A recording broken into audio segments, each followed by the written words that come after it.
कहानी हमारे पास आई है फ्रेंड्स। मैं आपको बता दूं ये झांसी से भेजी गई है और जिसने भेजी है उसका नाम है राजू। और ये दो दोस्त होते हैं, विक्की और राजू। और मैं आपको बता दूं इसमें आपको एक अघोरी की भी एंट्री काफ़ी ज़्यादा मिलेगी। वीडियो शुरू करने से पहले चैनल का इंट्रो।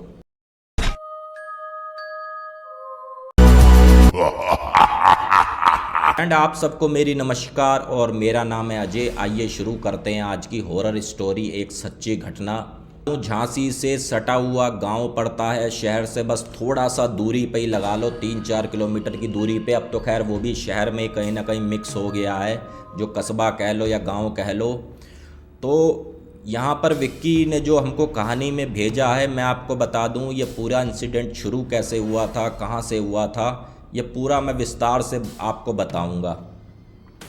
विक्की और राजू की एज होती है जब 18 से 19 साल की। तो ये क्या करते हैं, अपनी आर्मी की तैयारी कर रहे होते हैं कि भाई हम आर्मी में जॉब करने जाएंगे और काश हमारा सिलेक्शन भी हो जाए। इस टाइप का काफ़ी ज़्यादा लड़कों में भी रहता है, यार चलो गवर्नमेंट जॉब हो जाए तो लाइफ एक तरीके की सेटल हो जाएगी। वही सीन इनके साथ होता है। एक दिन क्या होता है, विक्की राजू को बोलता है, बोला भाई चलो यार मैच खेलने चलते हैं, काफ़ी समय हो गया है यार मैच नहीं खेला यार। ये सुबह सुबह रनिंग के बाद जान तो बचती नहीं है, लेकिन चलो आज मैच खेलने चलते हैं। राजू बोला ठीक भाई चल यार, मैं भी दिल कर रहा है, काफ़ी समय हो गया, थोड़ा हाथ खोल लेते हैं, देखते हैं बल्ले पे बॉल आती है कि नहीं आती है। लेकिन साथ ही ये जो दोनों दोस्त होते हैं काफ़ी ज़्यादा शरारती टाइप के होते हैं। और जो राजू होता है उसको काफ़ी ज़्यादा ट्राई खेलने का शौक़ होता है। जैसे कई बार बहस होती है ना कि ऐसा हो नहीं सकता, ऐसा है नहीं। आपने भी काफ़ी ज़्यादा लोग देखे होंगे अपनी लाइफ में, इसी टाइप का ही समझ लो राजू है। होता क्या है, जैसे ही ये अपना स्टेडियम, ये मैदान कह लो, गांव के फील्ड में जाते हैं, जो घर से लगभग 2 किलोमीटर की दूरी पर इनका फील्ड होता है कि चलो वहाँ खेलेंगे। एक तो मैदान बड़ा, जो गांव का मैदान है वो छोटा है, वहाँ चले। वहाँ जाते हैं फ्रेंड्स। साथ ही में क्या होता है, एक मैदान के साथ लगी हुई जगह पर शमशान घाट भी होती है और साथ ही बगल में ही कहीं ना कहीं वहाँ पर एक अघोरी का भी वास होता है। वहाँ पर उसकी कुटिया होती है, वहाँ पर अघोरी रहता है। अब अघोरी बाबा क्या करते हैं, भाई शाम हुई, चलो कोई नहीं, खुला मैदान है, एक पेड़ के नीचे आकर बाबा बैठ गए। अघोरी बाबा किसी से कुछ नहीं बोल रहे थे, तो ये अपना मैच की तरफ ध्यान था, खेल रहे थे। अब एक पारी निपटी तो इन्होंने, जो विक्की है, विक्की बोलता चलो अघोरी बाबा के पास चलते हैं, देखते हैं इनके पास कितना ज्ञान है, कितना क्या है, कितना कुछ है। अब विक्की तो मैंने आपको बताया काफ़ी ज़्यादा ट्राई खेलना पसंद करता था। अब जैसे ही बाबा के पास पहुँचे, इन्होंने इज्जत सम्मान के साथ बाबा को नमस्कार करी। बाबा ने भी आगे नमस्कार का जवाब दिया। बोले बाबा आप रहते कहाँ हो? तो बाबा ने हंसते हुए जवाब दिया, बोले बेटा तुम्हें पता तो है, ये सामने शमशान घाट में मेरी कुटिया है, मैं तो यहीं पड़ा रहता हूँ, यहीं अपना मेरा दिनचर्या चलती है। बोले बाबा तुम्हें डर नहीं लगता? शमशान घाट में तो काफ़ी ज़्यादा भूत प्रेत होते हैं, इस टाइप का लोग कहते हैं कि हाँ भाई ये सब होता है। तो इस पर विक्की बोला हट, ऐसा थोड़ी ना होता यार, कुछ नहीं होता, ये सारा ढोंग है, ये है वो है वगैरह वगैरह, काफ़ी कुछ विक्की बोल देता है। तो इस पे अघोरी बाबा बोले बेटा अगर तुम नहीं मानते हो तो इसका मतलब ये थोड़ी ना कि वो चीज़ नहीं है। जैसे भगवान है वैसे शैतान भी है, ऐसे अगर दिन है तो वैसे रात भी है। तो हमारे कहने ना कहने से ऐसा कुछ नहीं होता, जो चीज़ है सो है। और रही बात, अगर आप उन चीज़ों को, उन शक्तियों को, प्रेतों को, भूत को, पिशाच को नहीं मानते तो कम से कम उनके लिए उल्टा भी मत बोलो। तो उस पर राजू बोला बाबा यार चलो अभी तो हम आपका सम्मान कर रहे थे, लेकिन अब आप कब्जे से ज़्यादा बोल रहे हो, ऐसा कुछ होता थोड़ी ना है। ऐसा है तो भाई हमें दिखाओ, हम तब मानेंगे कि आप बाबा हो, नहीं तो हम तो यही समझेंगे आप तो फर्जी हो। तो इस पे राजू काफ़ी ज़्यादा आउट बोल जाता है, जो बाबा के भी दिल को बुरा लग जाता है। बाबा बोले अगर बेटा तुम्हें देखना ही है तो रात 12 बजे आ जाओ, तुम्हें साक्षात दर्शन मैं करवा देता हूँ। अब होता क्या है, विक्की और राजू की जिज्ञासा काफ़ी ज़्यादा जागती है और खुशी भी होती है कि हम देखेंगे कि प्रेत होता कैसे है, चुड़ैल कैसी होती है, भूत कैसे होते हैं। चलो भाई आज तो हम देखेंगे, क्योंकि भगवान के तो दर्शन हमें नहीं हुए, लेकिन आज हम शैतान को देखेंगे। होता क्या है, जैसे ही रात के 12 बजते हैं तो धीरे से अपने घर की ये कुंडी दरवाज़ा खोलते हैं और दोनों जने अपने घर से कच्चे कच्चे रास्ते से खेत होते हुए पहुंच जाते हैं। जैसे ही शमशान घाट में घुसते हैं तो फ्रेंड्स मैं आपको बता दूं, एकदम से जो हवा चल रही थी बिल्कुल सुन्न हो जाता है, बिल्कुल हवा रुक जाती है। और शमशान में 2 चिताएं भी आई हुई होती हैं, वो भी जल रही होती हैं, लेकिन इनको भय नहीं लगता, इनको बिल्कुल भी डर नहीं लगता कि हम शमशान भूमि पे खड़े हैं। जैसे ही विक्की और राजू आगे बढ़ते हैं तो एक जो चुड़ैल होती है वो इनके सामने प्रकट हो जाती है। उसके पैर भी जो बताए गए हैं वो ये कहते थे कि पैर भी उसके उल्टे थे और हमारे सामने आकर प्रकट हो गई। अर्धजली लड़की थी वो। अब इस पे विक्की तो देखकर काफ़ी ज़्यादा घबरा गया और डर गया, लेकिन जैसे ही वो आक्रमण करती चुड़ैल, पीछे से आवाज़ आई बाबा की, अरे रुक जाओ, इनको मैंने ही बुलाया है। तो वो प्रेत कहीं ना कहीं समझ लो, जैसे ही उन्होंने बाबा को मुड़कर देखा पीछे, फिर सामने देखा तो कोई भी नहीं खड़ा था। अब होता क्या है, बाबा बोले कि बेटा देख लिया, तुम्हें दिखा दिया या और भी कुछ देखना है। तो इस पर विक्की काफ़ी ज़्यादा डरा। विक्की बोला बाबा मुझे विश्वास हो गया कि भाई आप शक्तिशाली हो, ये सब चीज़ें होती हैं, हम भाई काफ़ी ज़्यादा सम्मान करते हैं, बाबा हम जा रहे हैं। बाबा ने कहा बेटा जिस रास्ते से तुम घुसे हो उस रास्ते से वापस मत जाना, तुम अपना रास्ता बदल के दूसरे रास्ते से जाना। कई बार ऐसा होता है कुछ शक्तियाँ आपका पीछा भी कर लेती हैं। ठीक वैसा ही करती हैं ये दोनों जने, विक्की और राजू ठीक वैसा ही करते हैं, अपना रास्ता बदल लेते हैं जी, अपना धीरे से घर जाते हैं और सो जाते हैं। होता क्या है, इसमें जो जिज्ञासा बढ़ती है वो राजू की बढ़ती है। राजू को क्या होता है, थोड़ा फोटोग्राफरी का भी शौक़ होता है कि सुनसान इलाकों में जाके फ़ोटो खींचने, इस टाइप का करना। तो इसमें राजू डरा तो था, लेकिन इतना नहीं उसको फील हो रहा था कि हाँ भाई ये सब चीज़ हो रही थी। राजू ने गांव वालों से भी जानकारी निकाली, बोले वो जो बाबा हैं वो सचमुच कोई जानकार हैं या ऐसे फर्जी हैं, मतलब बाबा का वो कुंडली खोजना चालू कर चुके थे। जो विक्की था वो तो सरेंडर कर चुका था, बोले भाई मैं कुछ नहीं पंगे लूँगा, मैं तो भाई डर गया। लेकिन राजू ने पूरी कुंडली बाबा की खोजी, एक गांव के बुजुर्ग से पूछा, बोले ताऊ जी ये बताओ, ये जो बाबा घोरी रह रहे हैं काफ़ी समय से शमशान घाट में, इनका सीन क्या है। तो उस जो ताऊ ने बताया, बोले बेटा जो यह घोरी रह रहा है शमशान घाट में, पहले ये ऐसा नहीं था, ये भी एक सामान्य व्यक्ति था और अच्छा खासा पढ़ा लिखा है। और मैं तुमको बता दूं बच्चों, जब से इनकी लड़की मरी, भगवान जाने क्या उसको हुआ, उसने आत्महत्या करी या मरी या जैसा भी सीन हुआ, तब से ये कहीं ना कहीं शमशान घाट में ही रहने लग गया। अघोर विद्या की तरफ ये काफ़ी ज़्यादा आगे बढ़ निकला। वैसे वो बंदा दिल का बुरा नहीं है, दिल का बहुत अच्छा है, शांत है, लेकिन अब भाई उसने अपना रास्ता ही बदल लिया तो हम क्या कर सकते हैं। तो इस पर राजू की जिज्ञासा और ज़्यादा बड़ी, बोला यार एक पढ़ा लिखा बंदा एक अघोरी बना, कुछ तो वजह होगी। अब राजू क्या करता है, जैसे ही रात 12 बजते हैं तो वो इस बार ये सोचता है कि मैं अकेला ही जाऊंगा शमशान घाट, विक्की को लेकर नहीं जाऊंगा, वो वैसे भी बहुत ज़्यादा डरपोक है। राजू अपना कैमरा लेकर, एक टॉर्च लेकर चला जाता है सीधा शमशान घाट। और जैसे ही शमशान घाट घुसता है, इस बार उसको सर्द हवाएं, जैसे हल्की हल्की ठंडी हवा महसूस होने लगती है। ठीक सामने उसके फिर से वही चुड़ैल प्रकट होती है और वो चुड़ैल कहती है तू फिर से आ गया, तुझको तो कल मैंने छोड़ दिया था, लेकिन आज मैं तुझे नहीं छोड़ूंगी। अब जैसे ही उसने अपना डरावना चेहरा दिखाया तो समझ लो कहीं ना कहीं राजू वहाँ से सोचा कि अब मैं भागूं। जैसे ही राजू ने पीछे मुड़कर देखा तो फ्रेंड्स पूरा का पूरा शमशान घाट का भौगोलिक स्थिति बदलती हुई दिखी।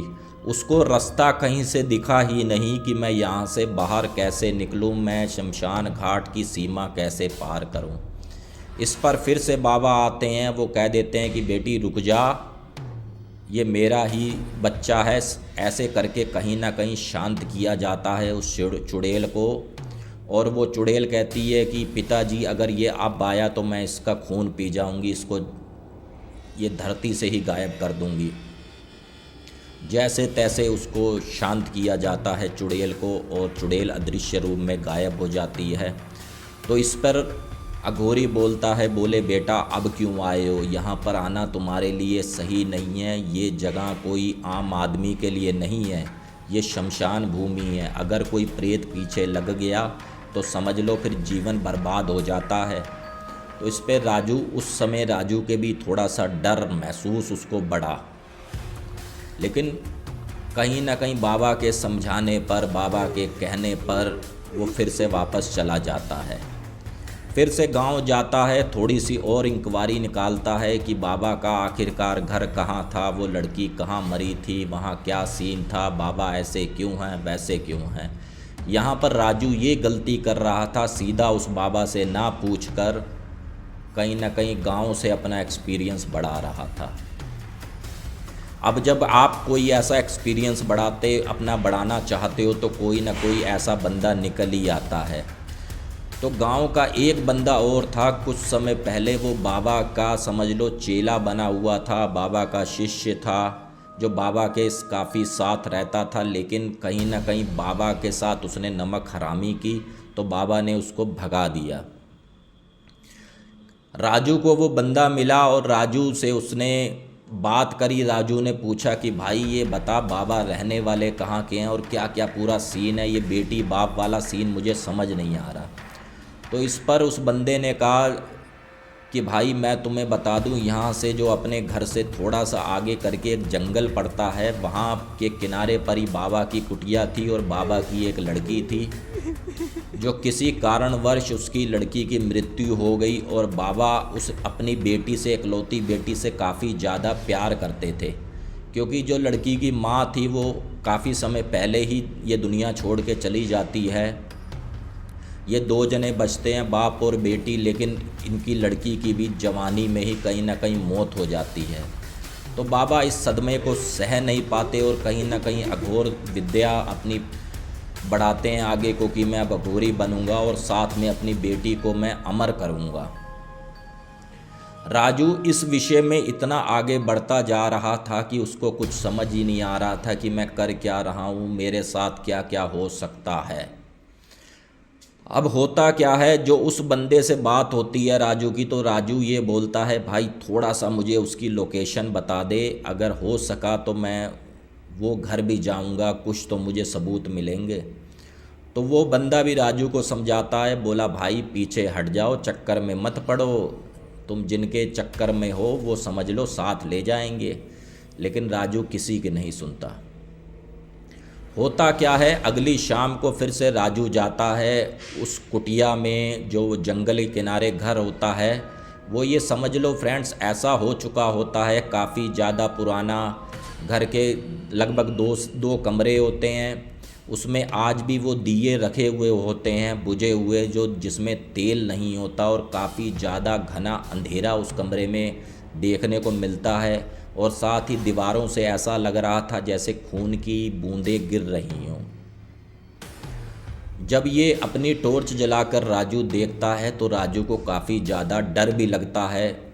और राजू क्या करता है, जब पूरा खंगालता है तो वहाँ पर बाबा की डायरी उसको रखी हुई मिलती है, और डायरी में ये लिखा हुआ होता है कि मैं अपनी बेटी को अमर करना चाहता हूँ और मैं अपनी बेटी को ऐसा बना दूँगा कि वो पूरी दुनिया में आने वाले समय पे राज करेगी। लेकिन कहीं ना कहीं बाबा भी यहाँ पर अपने मोह में पड़कर गलतियाँ कर रहे थे। और साथ ही में मैं आपको बता दूँ, जैसे ही राजू उसके अंदर घुसा तो वो चुड़ैल फिर से प्रकट हुई, बोले आज तो मैं तेरा खून पी जाऊंगी, आज मैं तुझे नहीं छोड़ूंगी। और काफ़ी ज़्यादा डरावनी शक्ल उसकी दिख रही थी, उसका चेहरा समझ लो, आँखों इतनी ज़्यादा लाल थी कि एक तरीके की आग भी उसके सामने फीकी पड़ जाए। इस पर राजू उसको देखकर काफ़ी ज़्यादा डर जाता है। लेकिन राजू क्या करता है, एक ताबीज़ भी अपने जेब में जो रखा हुआ होता है राजू ये बोलता है कि तू मेरा कुछ नहीं बिगाड़ सकती, ये ताबीज़ मेरे पास है। लेकिन उस अघोरी तांत्रिक ने कहीं न कहीं उस चुड़ैल को इतनी शक्तियों से मजबूत कर दिया था, जैसे ही राजू ने वो ताबीज़ आगे किया, वो ताबीज़ जल गया, वो राख हो गया, वो शक्ति का असर उस पर कुछ नहीं हो पाया। और साथ ही जैसे ही राजू पर वो आक्रमण करने लगी, इतने में वो अघोरी आ गया। अघोरी ने जैसे तैसे अपनी शक्तियों से उसको रोका, बोले बेटी रुक जाओ, मेरी गलती थी कहीं ना कहीं, मैं जो तुम्हें एक दुनिया की ताकतवर बनाना चाहता था, लेकिन मैं कहीं ना कहीं गलत था। तू तो आम लोगों पर ही काफ़ी ज़्यादा नुकसान करने लग गई, इस बच्चे की गलती क्या है, तो इसको क्यों मारना चाहती है। तो इस पर वो चुड़ैल बोली मैं इसको मारूंगी और इसका खून पीऊँगी और इसका शरीर अपनाऊंगी, मुझे खाली हवा में घूमना पसंद नहीं है, मैं इसके शरीर में वास करूंगी। तो इस पर बाबा काफ़ी ज़्यादा क्रोधित होते हैं और कहीं ना कहीं अपनी शक्तियों से उस चुड़ैल को भी मुक्त करते हैं अपने तांत्रिक बल से। और साथ ही साथ राजू को भी कहते हैं, बोले बेटा देखो आज तो मैंने तुम्हारी जान बचा ली, लेकिन आइंदा कभी तुम इस तरीके का ट्राई मत खेलना और इस तरीके की बातें मत करना। राजू उल्टे पैर वहीं से ही वापस चला जाता है। जैसे ही वापस की तरफ होता है तो उस घर में कहीं ना कहीं आग जलती हुई दिखती है। वो तांत्रिक बाबा भी अपने आप को कहीं ना कहीं ख़त्म कर लेते हैं, लेकिन फिर भी कहीं ना कहीं वो चीज़ आज भी महसूस होती है राजू को। और स्वप्न भी आते हैं और स्वप्न में आके उसको ये आवाज़ें खाली सुनाई देती हैं, हम फिर से वापस आएंगे, हम बहुत जल्द वापस आएंगे। और कहीं ना कहीं उसको तांत्रिक का भी आभास होता है राजू को। और आज की तारीख में मैं आपको बता दूं, राजू ने वो सारे ऐसे काम छोड़ दिए हैं जो भूतिया प्रेत के निकट वाले हों, और शमशान घाट से वो तांत्रिक भी अब कहीं ना कहीं गायब है। लेकिन काफ़ी लोगों से सुनने में ये मिला है, जो राजू ने हमको बताया है, कि कभी कभी काफ़ी लोगों को वो तांत्रिक बाबा आज भी देखने को मिलता है। तो फ्रेंड्स, ये स्टोरी भेजी थी हमारे पास राजू ने। और राजू आज शादीशुदा है, लगभग 2 बच्चे हैं इनके, 2 लड़के हैं। और ये जो कहानी आई, ये जो पूरी इनके साथ इंसिडेंट हुआ था, ये सन 2001 की बात है जो इन्होंने हमें बताया। और साथ में विक्की है, वो भी अब शादीशुदा है, अपनी लाइफ में अच्छे वेल सेटल्ड हैं। अब इसमें जो राजू है, मैं आपको बता दूं, रेलवे में जॉब कर रहे हैं और टीटी का काम है और काफ़ी अच्छा पैसा उठा रहे हैं। बाकी फ्रेंड फ़िलहाल के लिए इतना ही। और आपके पास भी फ्रेंड्स अगर कोई हॉरर एक्सपीरियंस हो तो डिस्क्रिप्शन में हमने अपनी मेल आईडी रखी हुई है, वहाँ से आप हमें मेल कर सकते हैं अपना हॉरर एक्सपीरियंस। बाकी फ्रेंड फ़िलहाल के लिए इतना ही। जय हिंद, जय भारत।